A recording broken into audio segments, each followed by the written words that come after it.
Bonjour à tous et bienvenue sur notre chaîne. Aujourd'hui, nous plongeons dans une affaire fascinante et troublante. Le meurtre de Latifa survenu en 2006 à Fès.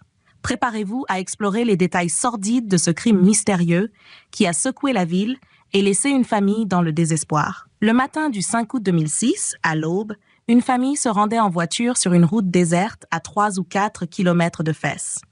Ce qui devait être un trajet banal se transforma en un cauchemar lorsque, au bord de la route, ils découvrirent un corps sans vie. En s'approchant, ils constatèrent avec horreur que la victime était une jeune femme, son corps complètement écrasé, comme si plusieurs véhicules avaient passé dessus.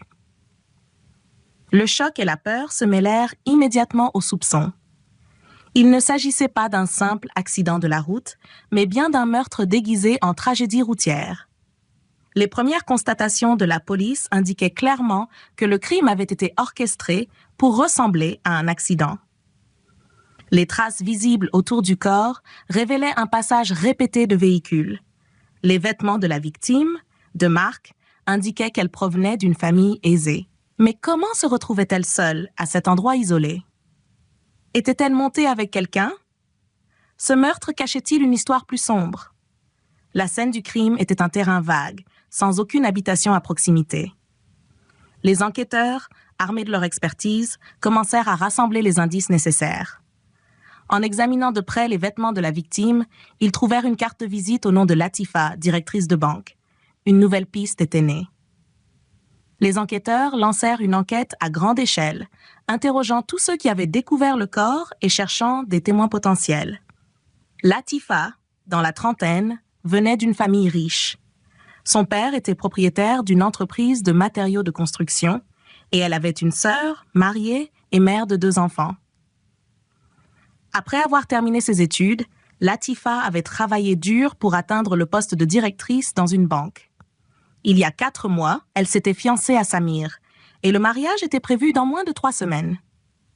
Le jour de sa disparition, son père remarqua son absence inquiétante. La voiture de Latifa était encore garée devant la banque, où elle travaillait. L'absence prolongée de sa fille, qui ne rentrait pas chez elle, alarma ses parents et amis. Ils commencèrent à la chercher désespérément. La police, après avoir convoqué la famille, procéda à l'identification du corps à la morgue. Le désespoir était palpable lorsque la famille confirma que le corps était celui de Latifa.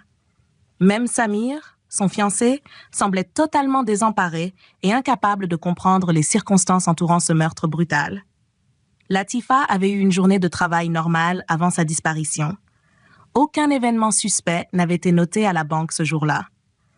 Cependant, son absence prolongée déclencha l'alerte chez ses proches.